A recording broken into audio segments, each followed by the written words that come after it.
Hello বন্ধুরা, শুভ দুপুর। কেমন আছো তোমরা? সবাই ভালো আছো তো? আশা করি সবাই খুব ভালো আছো, আর আমিও ভালো আছি। তো চলে এসেছি প্রতিদিনের মতনই লাঞ্চ তাহলে শেয়ার করতে।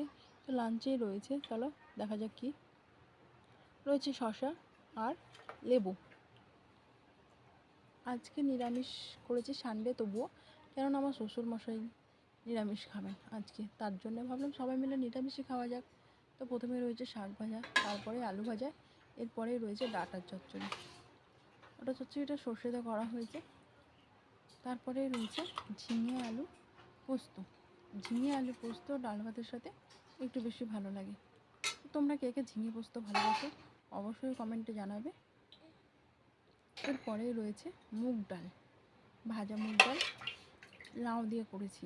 লাউ দিয়ে মুগ ডাল খেতে আমার তো ভীষণ ভালো লাগে, তোমাদেরও কি ভালো লাগে অবশ্যই